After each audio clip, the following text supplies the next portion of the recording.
Bismillahirrahmanirrahim. Alhamdulillah nahmaduhu wa nasta'inuhu wa nastaghfiruh wa na'udzu billahi min shururi anfusina wa sayyiati a'malina. May yahdihillahu fala mudilla lahu wa may yudlil fala hadiya lahu.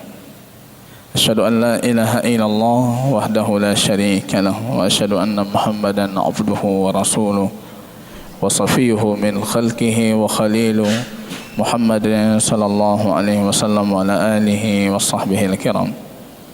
Yaqul Rabbuna jalla sya'nuhu fi muhkami tanzilih, ya ayyuhalladzina amanu ittaqullaha haqqa tuqatih wa la tamutunna illa wa antum muslimun. Kaum muslimin sidang jamaah salat subuh yang dirahmati oleh Allah Subhanahu wa taala. Pujian dan syukur kita tiada hentinya senantiasa kita panjatkan kehadirat Allah Subhanahu wa taala. Kali ini Allah masih memberikan kita hidayah, memberikan kita taufik, memberikan kita istita'ah sehingga kita bisa menunaikan satu faridah Allah. Baginda Rasul dalam hadis sahihnya beliau mengatakan, man shallal burdaini dakhalal jannah. Yang salat dalam dua waktu dingin maka dia diberikan kabar gembira dengan masuk syurganya Allah. Para ulama menafsirkan al-burdain dengan salatil fajr wa salatil asr, salat fajar dan salat asar. Kaum muslimin rahimani wa rahimakumullah, kita masih mengkaji tentang keilmuan berkaitan dengan Allah Subhanahu wa taala dalam kitab Tauhid A'lam as-Sunnah Mansyura karya Imam Hafidh Ibnu Ahmad Ibnu Ali Al-Hakami.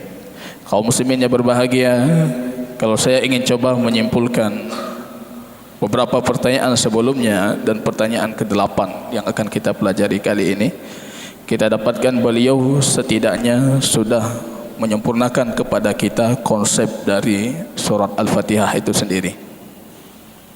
Yang ihdinas siratal mustaqim, berikan kami jalan yang lurus. Rupanya pertanyaan yang selalu kita ulangi 17 kali setidaknya per hari, berikan kami jalan yang lurus, itu ditafsirkan dalam 4 ayat sebelumnya. Alhamdulillah Ar-Rahman Ar-Rahim Maliki Yaumiddin, itu tauhid berkaitan tentang keilmuan tentang Allah, ma'rifatullah. Tauhid al-ilmi, mengesahkan Allah dalam keilmuan kita berkaitan dengan Allah. Kemudian melahirkan tauhid yang kedua, itu tauhid al-amali, iyyaka na'bud wa iyyaka nasta'in. Hanya engkau yang kami sembah dan hanya engkau tempat kami memohon pertolongan. Ihdinas siratal mustaqim, jalan yang lurus yang kita minta itu sebenarnya tauhid ilmi dan tauhid amal. Keilmuan tentang Allah dan esakan Allah dalam bentuk ibadah. Keilmuan tentang Allah itu disebutkan 3 kali dalam 3 ayat. Alhamdulillah Ar-Rahman Maliki Yaumiddin. Ketika masuk tentang amal, itu disimpulkan dalam surat Al-Fatihah cukup dalam 1 ayat. Iyyaka na'bud. Pembekalan yang harus sering kita bekali itu keilmuan tentang Allah. Sepatutnya durasinya kalau kita buat versi surat Al-Fatihah, tauhid itu kita pelajari 3 kali, sedangkan syariah kita pelajari 1 kali. Kalau tidak melahirkan iyyaka na'bud. Di sana sebelumnya saya mengatakan kemarin, dia maha pengasih, dia maha penyayang, dia pencipta semesta alam. Tapi ketika iyyaka na'bud, kata dia itu kita ganti dengan engkau. Tidak mungkin lahir kata engkau muraqabah, menghadirkan dan meyakini pengawasan Allah terhadap amal ibadah kita, kecuali kita punya keilmuan yang cukup tentang Allah. Hari ini kita tidak melahirkan muraqabah karena kurang keilmuan tauhid kita tentang Allah. Maka jamaah rahimani wa rahimakumullah, setidaknya 5 pertanyaan sebelumnya itu bercerita tentang tauhid al-ilmi. Dan pertanyaan kita kali ini, dan itu pertanyaan yang terakhir saya bacakan pada pertemuan sebelumnya, itu bercerita tentang tauhid al-amal. ibadah. Beliau mengatakan kam syurutul ibadah. Pertanyaan ke-8, Imam Hafidh Al-Hakami mengatakan berapa syarat ibadah. Beliau menjawab mengatakan thalathatu al-awwal sidqul azimah wa huwa syartun liwujudiha. Ibadah itu 3 syarat. Yang pertama sidqul azimah, punya dorongan keinginan yang kuat. Nanti kita akan perhatikan bagaimana dorongan itu. Dan ini syarat terjadinya ibadah. Yang kedua ikhlasun niyah, ikhlas karena Allah. Dan ketiga muwafaqatu syara' alladhi amara Allah Ta'ala alla yudanu illa biha, sesuai dengan syariat yang Allah perintahkan kita tidak beribadahi kepadanya kecuali dengan syariat tersebut. Beliau mengatakan wahuma syartani fi qabuliha, 2 syarat terakhir ini, yang kedua dan ketiga, itu syarat diterimanya ibadah. Ini jamaah rahimani wa rahimakumullah.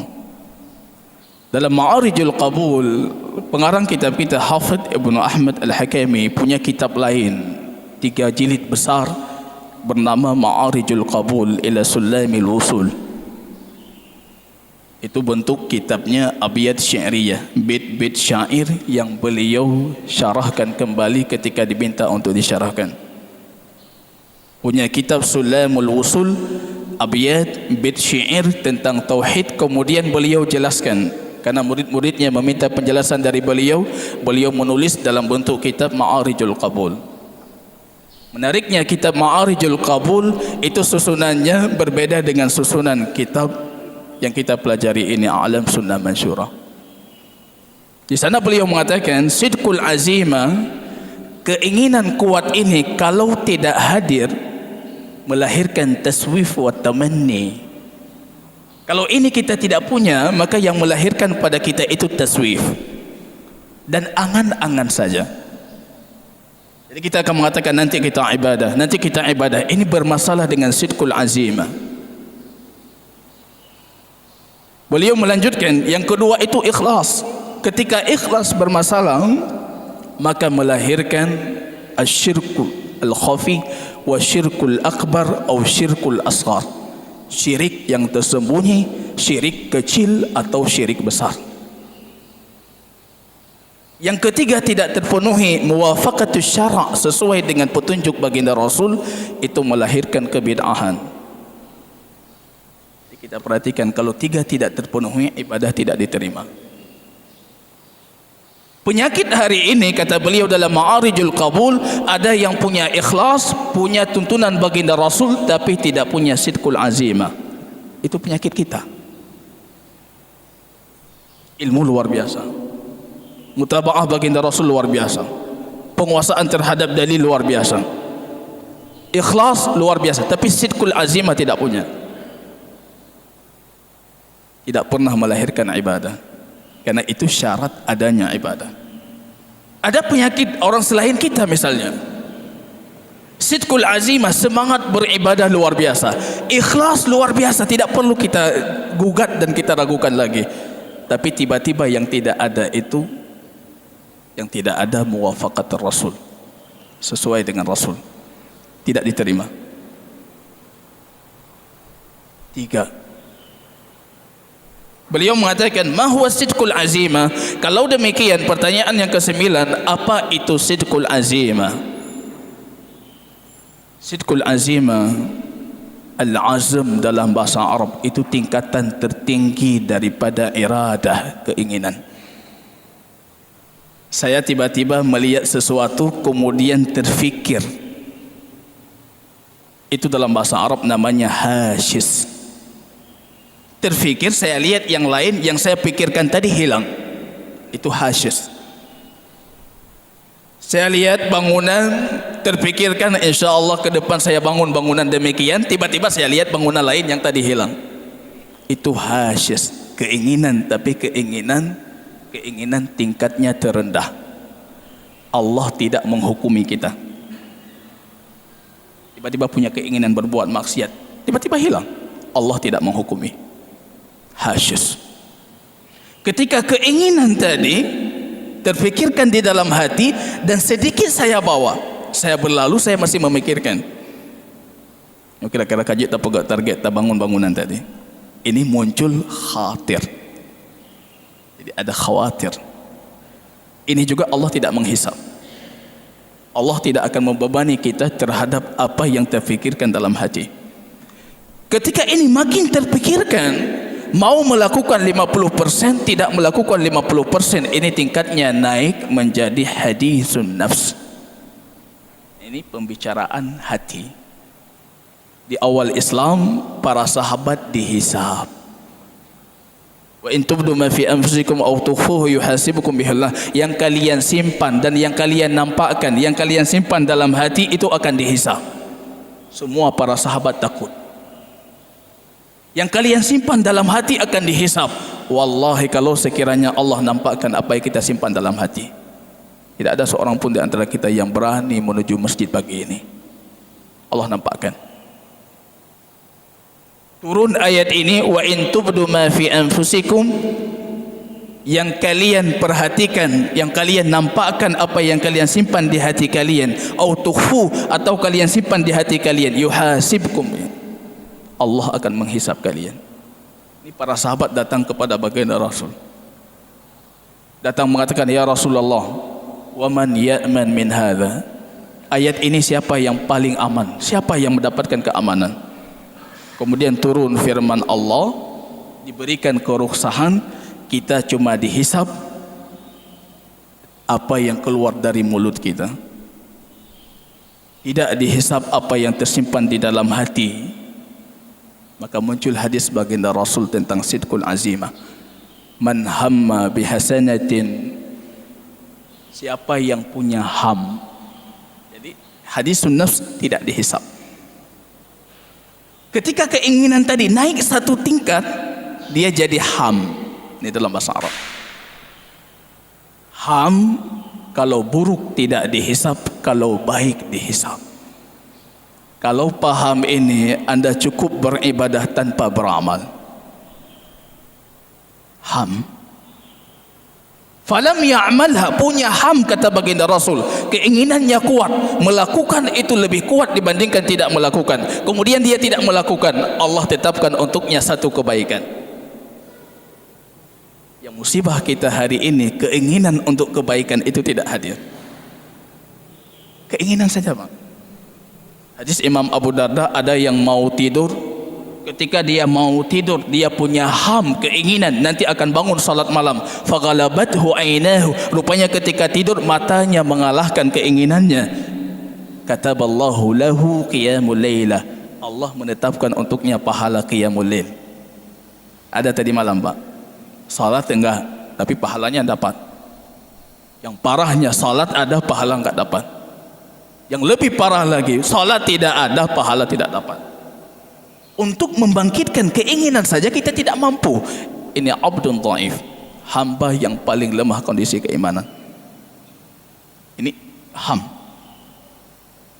Jadi Allah sangat menyayangi kita. Kalau hamnya baik, kalian tidak melakukan, ditetapkan satu pahala.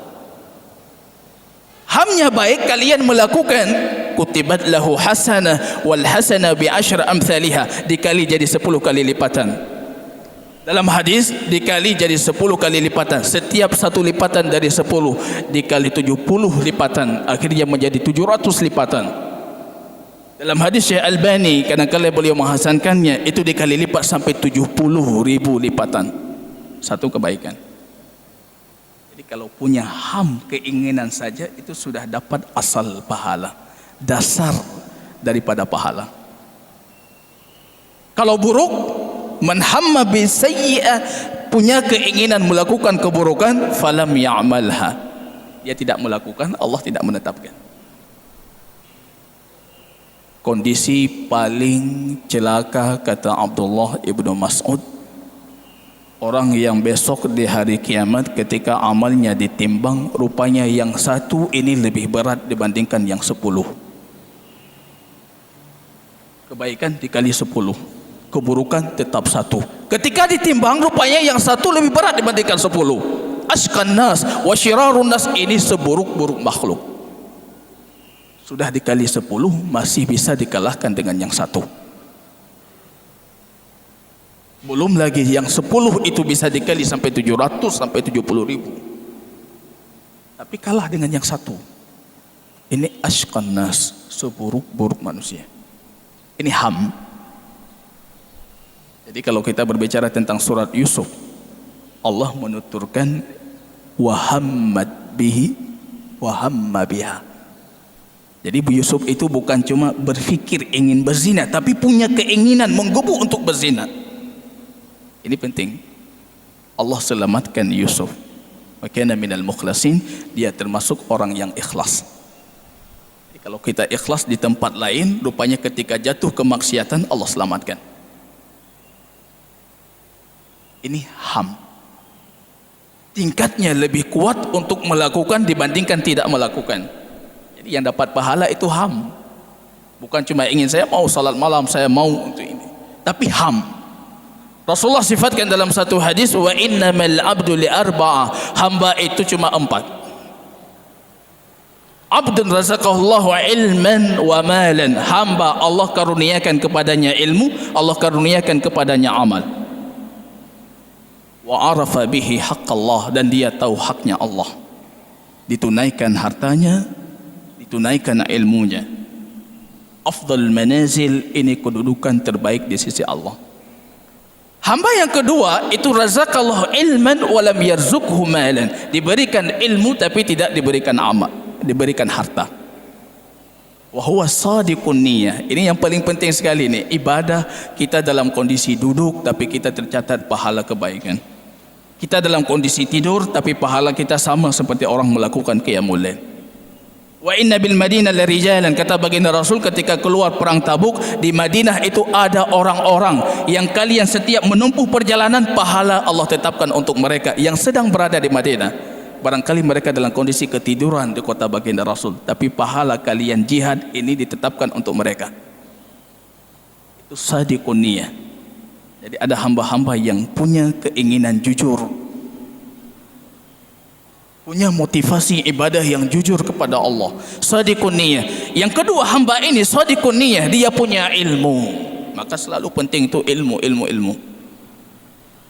Dia melihat yang tadi punya harta dan punya ilmu. Lau razaqani Allahu mal, kalau Allah berikan aku harta, aku lakukan seperti si fulan. Cukup ini saja kita lakukan. Masya Allah beliau bersedekah, Masya Allah beliau berinfak. Kalau aku punya harta, aku lakukan seperti beliau. Baginda Rasul mengatakan, fahuwa biniyatihi fil ajri sawa, dia dengan niatnya pahalanya sama. Pahalanya sama. Harta enggak punya, tapi pahalanya sama. Orang yang ketiga kata baginda Rasul, razaqahullahu mal wa lam yarzuqhu ilman, punya harta tidak punya ilmu. Walam ya'rif bihi haqqallah, dia tidak tahu hak Allah dan tidak melanjutkan tali silaturahimnya.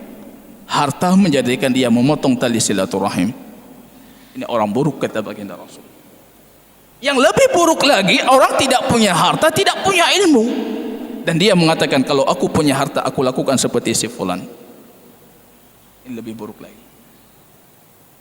Ini jamaah rahimani wa rahimakumullah. Yang hilang dari kita itu ham, azimah. Jadi kalau sudah ham naik satu level, kita sudah melakukan ataupun mendekati melakukan, kalau tidak ada halangan, itu namanya azimah. Itu yang kita kenal dengan niat. Jangan asal-asalan berbicara tentang niat. Saya sudah berniat, saya punya niat naik haji. Anda niat naik haji seperti apa? Cuma terlintas di pikiran Anda kemudian hilang dengan sendirinya, itu bukan niat. Tapi Anda sudah menabung, Anda sudah ini, sudah siap segalanya. Kalau bukan takdir Allah yang menghalangi Anda naik haji, itu niat. Jadi ketika kita niat tadi tidak cukup dari rumah, Pak. Saya sudah niat Ustaz dari rumah, enggak cukup. Itu masih iradah yang sifatnya umum. Di jalan ketemu dengan kawan, Anda bisa jadi tidak salat berjamaah. Ketika mau berdiri, tajdidun niyah, perbaiki niat Anda.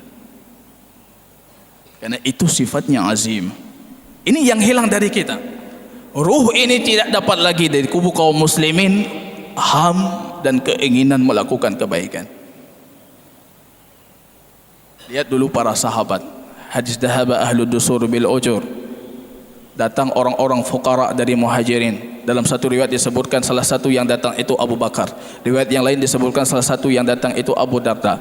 Di riwayat yang disebutkan ada sebagian ansar yang ikut datang dengan para fuqara, orang-orang fakir kaum muhajirin. Itu Anas ibnu Malik. Datang kemudian mereka mengadu kepada baginda Rasul. Orang-orang kaya sudah mengumpulkan banyak kebaikan. Anda lihat ruhnya.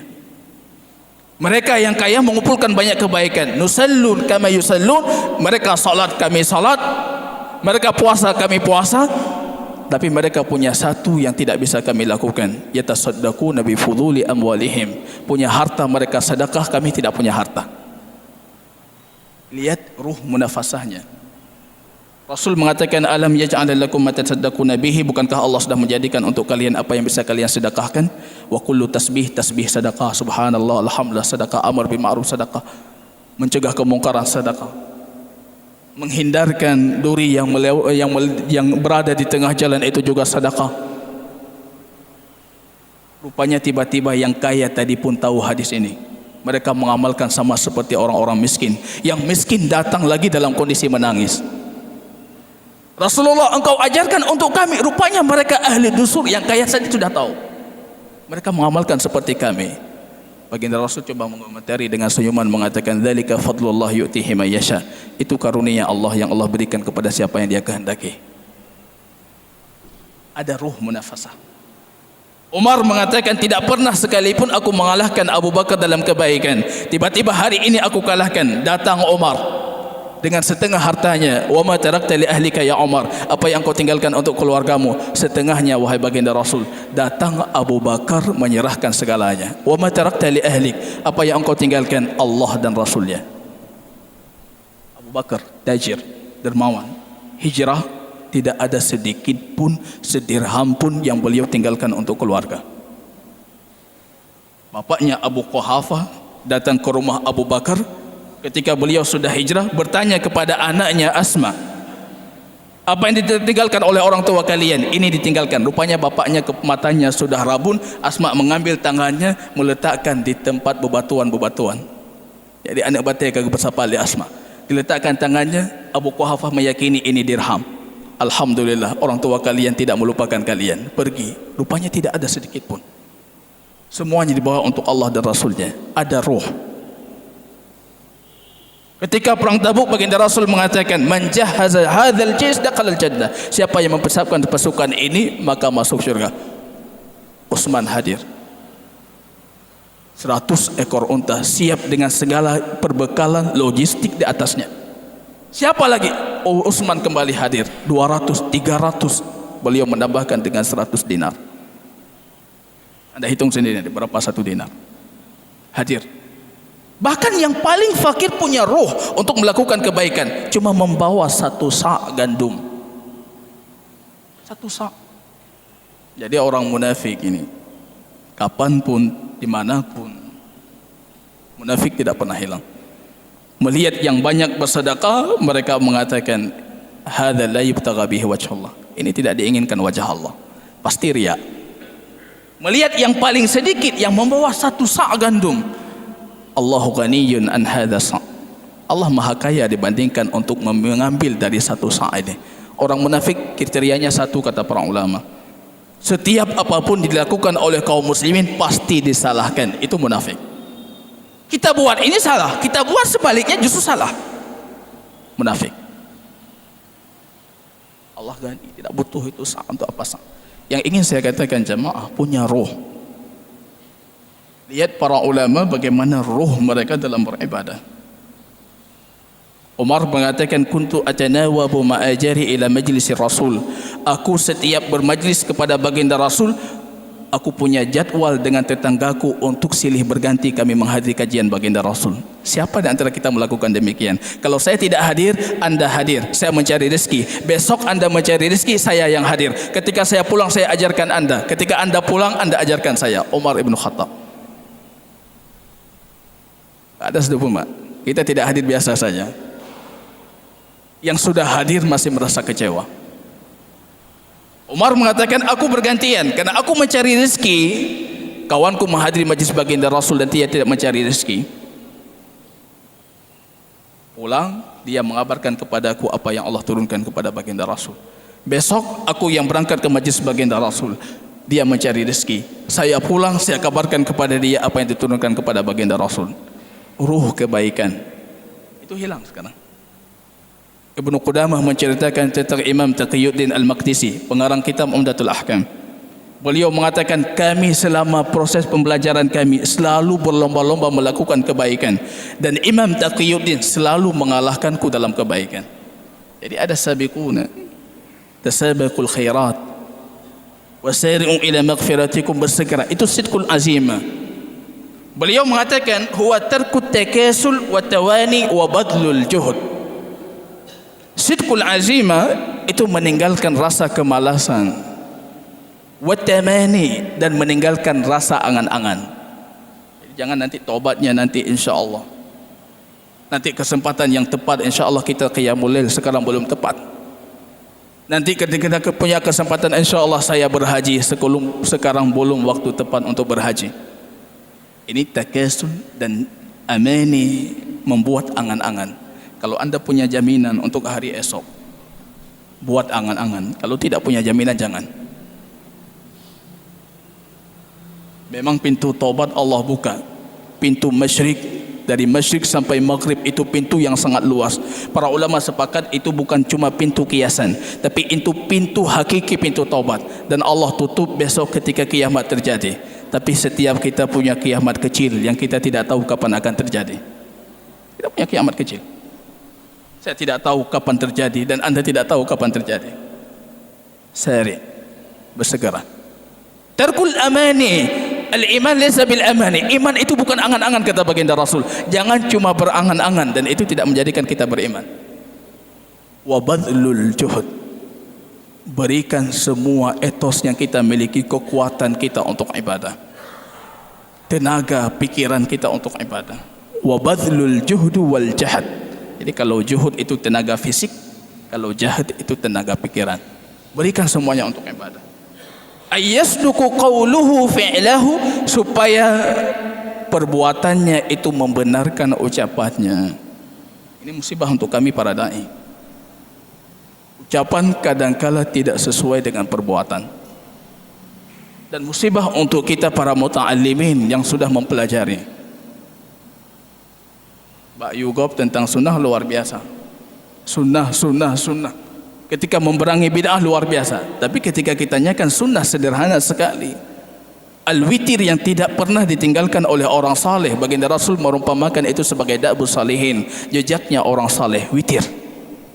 Ada tidak tadi malam? Tidak ada. Allah caci kita dengan firman-Nya, ya ayyuhalladzina amanu lima taquluna ma la taf'alun, kabura maqtan 'indallah an taqulu ma la taf'alun. Wahai orang-orang beriman, kenapa kalian mengucapkan kalimat-kalimat yang sedangkan kalian sendiri tidak melakukan? Kabura maqtan, besar kebencian Allah untuk orang-orang mengucapkan kalimat tapi dia tidak melakukan.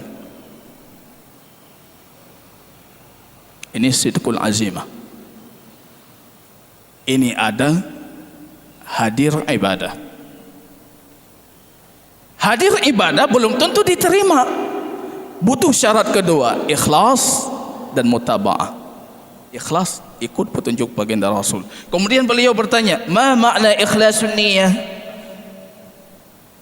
Apa yang dimaksud dengan ikhlas? Ikhlas itu dari kata khalasal laban. Orang Arab mengatakan khalasal asal. Ketika dalam peternakan madu, rupanya madu itu sedikit bercampur. Kita mengusahakan supaya madu itu murni, asli, tidak ada campuran, maka dalam bahasa Arab orang mengatakan khalas. Lahir kata khalas, menghilangkan semua unsur-unsur yang mengganggu keaslian, itu khalas.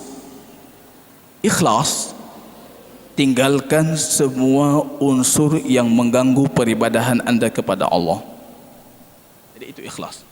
Tidak ada syirik, tidak ada riya, tidak ada sum'ah, tidak ada iradatun dunia, keinginan dunia terhadap apa yang kita lakukan dari amal kebaikan. Ini semuanya syawaibuha khallisu. Ini semua unsur-unsur tadi hilangkan. Itu baru ikhlas. Beliau mengatakan, huwa ayyakuna muradul 'abdu bi jami' aqwalihi wa a'malihi adh-dhahirati wal batinah ibtigha'a wajhillahi ta'ala. Keinginan kita dari setiap amal ibadah kita cuma wajah Allah. Memang ini secara teori gampang kita ucapkan, tapi dalam prakteknya kita sulit. Karena landasan pertama muncul keikhlasan tadi, harus hadirnya kesempurnaan keilmuan kita tentang Allah. Kalau kesempurnaan ilmu kita tentang Allah belum terpenuhi standarnya, tidak mungkin muncul keikhlasan. Maka kondisi paling menyedihkan itu ketika pandangan makhluk lebih kita harapkan dibandingkan pandangan Allah. Kalau makhluk memandang kita perbaiki salat, makhluk memandang kita salat, pandangan makhluk bagi kita yang dhaif, yang fakir kepada Allah justru lebih utama dan kita utamakan dibandingkan pandangan Allah, yang sedikit pun tidak terpisah dari kita pandangan Allah. Tapi itu tidak ternilai.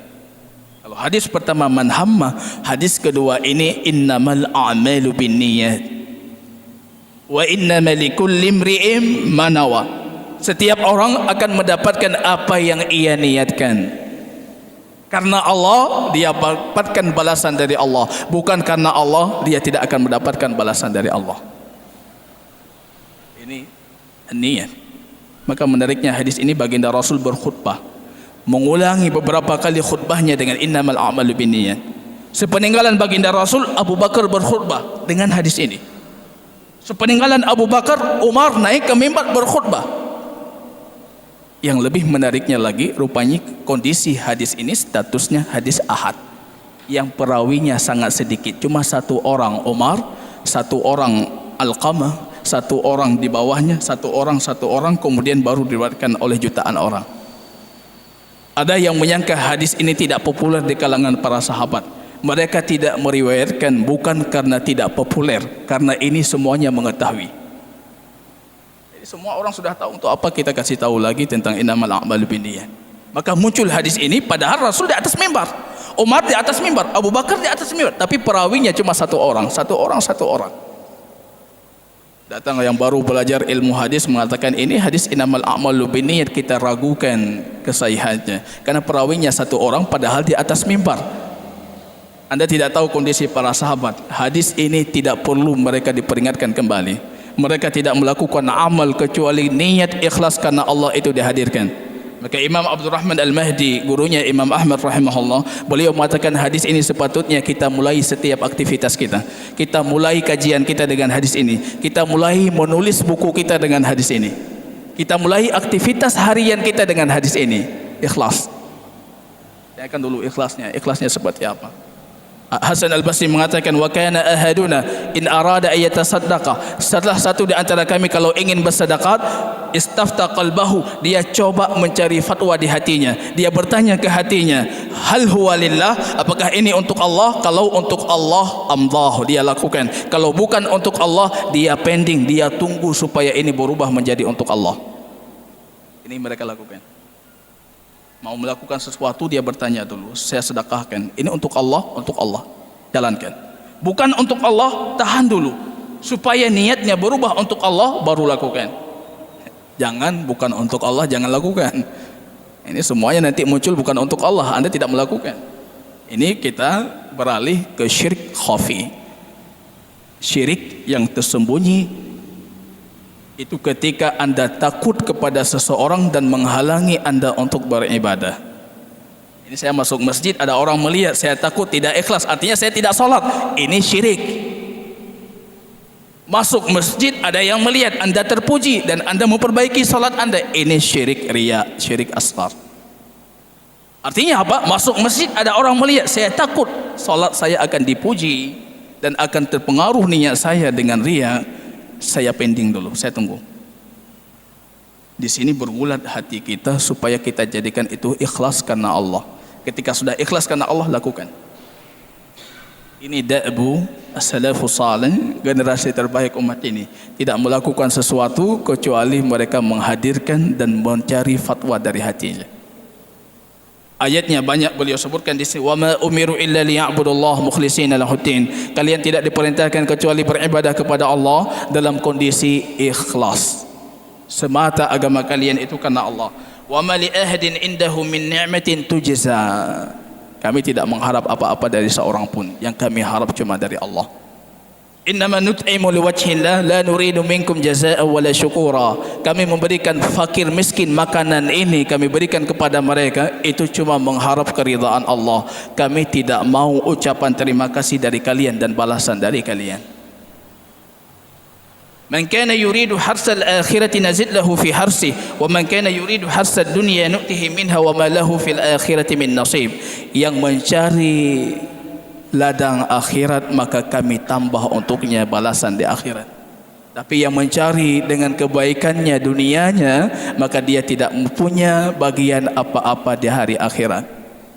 Ini kondisi paling menyedihkan. Kita yakin dengan sebenar-benar yakin kalau kita berhadapan dengan Allah dengan banyak kebaikan, rupanya ketika kita berjumpa dengan Allah, lam yajid indahu syai'a. Allah menuturkan dalam Al-Quran, dia tidak mendapatkan apa-apa di sisi Allah. Yakin luar biasa, saya dapat. Tiba-tiba ketika berhadapan dengan Allah, anda tidak memiliki apa-apa. Illa saraban yarahu al-mashi ala tariq, kecuali fata morgana yang diperhatikan ketika kita berjalan di atas jalan yang jauh. Kita lihat air, tiba-tiba ketika sampai di tempat itu tidak ada. Ini kondisi akhsarina a'mala, orang paling merugi amalnya besok di hari kiamat. Yakin luar biasa, banyak sekali sudah kebaikan. Rupanya di hadapan Allah lam yajidhu syai'a, tidak ada apa-apa di hadapan Allah. Ikhlas. Para ulama mengatakan ikhlas itu syaitan dalam Al-Quran ketika berjanji memperdayakan anak Adam, tapi Allah mengatakan illa ibadil mukhlasin, kecuali hambaku yang ikhlas. Syaitan tidak mampu mengalahkan anda dalam kondisi ikhlas. Kalau bukan dalam kondisi ikhlas, syaitan mengalahkan anda. Malaikat tidak mampu mendeteksi keikhlasan seorang hamba, tidak bisa. Maka faktanya nanti ada hamba membuat kebaikan, malaikat mencatat. Rupanya di hadapan Allah kal jibali tihamah, seperti gunung-gunung tihamah yang ada di Makkah, Allah jadikan itu wabisa. Tidak ada artinya. Malaikat mencatat kebaikan, rupanya di hadapan Allah itu semuanya dibatalkan. Para malaikat tidak bisa mendeteksi keikhlasan. Dan ikhlas itu kata para ulama, orang yang melakukannya sendiri dia tidak tahu kalau dia ikhlas. Kalau sudah keluar lafaz saya ikhlas, ini itu tidak ikhlas. Karena ikhlas itu malaikat tidak bisa mendeteksi dan anda tidak bisa mendeteksi. Perbaiki terus dan munculkan rasa takut kalau ini belum diterima. Ini perbaiki terus. Ini saya belum diterima. Kita perbaiki, belum diterima. Alladzina yu'tuna ma atu wa qulubuhum wajilah. Orang-orang yang besok di hari kiamat melakukan banyak kebaikan tapi hati mereka itu dalam kondisi khawatir dan takut. Aisyah bertanya, ya Rasulullah, ahum zunat, apa mereka para pelaku zina, mereka peminum minuman keras? Baginda Rasul mengatakan bukan. Tapi mereka orang melakukan salat, mereka berpuasa, mereka melakukan segalanya, tapi mereka takut kalau amal mereka tidak diterima. Ikhlas. Pendeteksi diterimanya amal dan yang meningkatkan balasan kita di hadapan Allah. Ikhlas, mutaba'ah. Pertanyaan selanjutnya, wa ma huwa syara' alladhi amara Allah Ta'ala alla yudanu illa bihi, dan apa syariat yang harus kita amalkan dan Allah tidak menerima dari kita kecuali kita bersyariat dengannya. Yang dimaksud di sini mutaba'ah baginda Rasul. Abdullah bin Mas'ud mengatakan iktisadu fi sunnah khairun min al-ijtihadi fil bid'ah. Iktisad, sedikit dari sunnah itu selalu lebih baik dibandingkan banyak dari kebid'ahan. Tidak berfaedah. Jamaah, tidak berfaedah. Sebanyak mungkin anda lakukan tidak berfaedah. Tidak berfaedah. Iktisad, sedikit kita lakukan, tapi itu sunnahnya baginda Rasul. Itu lebih baik dibandingkan banyak kita lakukan, tapi itu bukan petunjuknya baginda Rasul. Muafakat. Beliau mengatakan harus sesuai petunjuk baginda Rasul. Sesuai apa? Sebabnya. Lihat ini, 6 perkara harus sesuai. Sebabnya, jenisnya, jumlahnya, kefiyahnya, cara kita melakukannya, tempatnya dan waktunya. 6 harus sesuai baru lakukan. Sebab mau ibadah, lihat ini sebabnya apa. Di zaman baginda Rasul, sebab ini beliau jadikan ibadah ataupun tidak. Pulang ke rumah nanti deteksi sendiri itu. 27 Rajab, 20 sekian Isra Mi'raj, ini itu kita tanyakan, ini sebabnya baginda Rasul melakukan tidak? Kenapa kita melakukan? Karena 27 Rajab. Baginda Rasul melakukan tidak 27 Rajab. Sebabnya tidak sesuai dengan petunjuk baginda Rasul, tinggalkan. Jenisnya tidak sesuai dengan jenis ibadah baginda Rasul, tinggalkan. Berkurban, tiba-tiba kita berkurban dengan kuda, jenisnya tidak sesuai dengan baginda Rasul, tinggalkan. Adatnya, jumlahnya tidak sesuai dengan petunjuk baginda Rasul, tinggalkan. Salat kita tambah rakaat, semua kita sepakat tidak diterima. Ibadah yang lain kalau kita tambah pun tidak diterima. Saya mengatakan kemarin, hari raya itu ibadah, tidak bisa kita tambah. Kita punya 2 hari raya dengan 1 hari raya mingguan, 3 itu ibadah. Kalau kita tambah perayaan lainnya, kita sudah keluar dari ibadah. Tidak boleh. Jenisnya tidak boleh, jumlahnya tidak boleh, kaifiyahnya tidak boleh. Kaifiyah, cara kita melakukan. Maka tadi muncul harus ada muraqabah. Mau melakukan salat, muraqabah dulu. Kita mengatakan Allah mengawasi salat saya, Allah mengawasi sujud saya, Allah mengawasi rukuk saya. Kalau Allah awasi, kira-kira saya punya jawaban di hadapan Allah ataupun tidak? Ibnu Warad mengatakan ibadah yang terbaik yang anda punya jawaban ketika berhadapan dengan Allah, itu ibadah yang terbaik. Kira-kira ketika Allah tanyakan, anda punya hujjah, punya argumen di hadapan Allah ataupun tidak? Bisa tidak besok di hadapan Allah kita berargumen dengan argumen mereka? Saya punya tungku, saya punya ustaz, mereka mengajarkan, kira-kira itu meloloskan kita dari hadapan Allah? Ataupun ketika saya berargumen, salat saya ini sesuai dengan petunjuk baginda Rasul yang saya ketahui, dan yang tidak saya ketahui saya kembalikan kepada Allah. Kaifiyah, bentuknya harus sama, praktiknya harus sama. Tempatnya, kalau ada pengkhususan tempat, khususkan tempat. Waktunya, kalau ada pengkhususan waktu, khususkan waktunya. Jangan tambah waktu selain waktu yang disyariatkan. Jangan membuat waktu dengan pengkhususan selain yang disyariatkan. Begitu juga dengan tempat. Kan ini waktu, kenapa harus 7 hari? Dari mana syariatnya? Kenapa harus 40 hari? Dari mana syariatnya? Kenapa harus 100 hari? Dari mana syariatnya? Pokoknya ketika kita buka dapat syariat dari negeri sebelah, syariat orang sana, syariat orang Hindu, syariat orang ini, syariat orang itu. Kita doyan dengan bid'ah. Bid'ah orang lain pun kita amalkan. Ini nggak cukup dengan bid'ah sendiri. Bid'ah orang lain kita ambil, kita amalkan.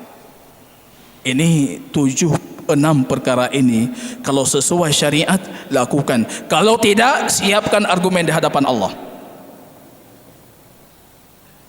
Jadi beliau mengatakan tadi, Abdullah ibn Mas'ud, sedikit dengan sunnah itu lebih baik dibandingkan berlebihan, tapi itu tidak disyariatkan. Pulang ke rumah kita lihat sunnah baginda Rasul dari semenjak kita sebelum tidur bahkan sampai kita bangun akan tidur kembali. Kalau ini kita amalkan, baginda Rasul mengatakan fa innakum lan tastati', kalian tidak mampu melakukan apa yang aku perintahkan, tidak mampu, jangan tambah lagi, tidak mampu. Fasaddidu wa qaribu, tepatkan sasaran ataupun mendekati sasaran. Kalian tidak mampu. Tepat sasaran dalam akidah wajib, dalam ibadah tidak mampu. Mendekati sasaran dalam ibadah. Yang Rasul 12 rakaat duha, kadangkala kita cukup 2 rakaat setidaknya. Yang Rasul witirnya sekian, kita cukup barangkali 1 rakaat setidaknya. Tidak tepat sasaran, paling mendekati sasaran saja. Tiba-tiba kenapa bergairah untuk yang tidak disyariatkan? Besok kondisi paling fakir itu orang yang berhujjah dengan orang lain. Itu paling fakir di hadapan Allah. Dia berhujjah dengan orang lain. Fa inna sadatana qad adlaltana. Itu pemimpin kami yang menyesatkan kami, guru kamu yang persesat kamu. Itu kondisi paling fakir di hadapan Allah. Anda tiba-tiba datang menyalahkan saya. Yang mandum salah usah muhajir ke pengat kamu. Saya besok di hari kiamat afdha ila ma qaddamu. Saya menyaksikan di hadapan Allah, saya mempertanggungjawabkan di hadapan Allah apa yang saya amalkan, dan Anda mempertanggungjawabkan apa yang Anda amalkan. Saya mempertanggungjawabkan sesuai dengan keilmuan Anda, dan Anda sepatutnya mempertanggungjawabkan sesuai dengan keilmuan kita juga. Jadi kalau berdalil dengan ilmu Allah, ini yang saya tahu saya amalkan, selesai. Yang tidak saya tahu saya kembalikan kepada Allah. Wallahu ta'ala alam bisawab.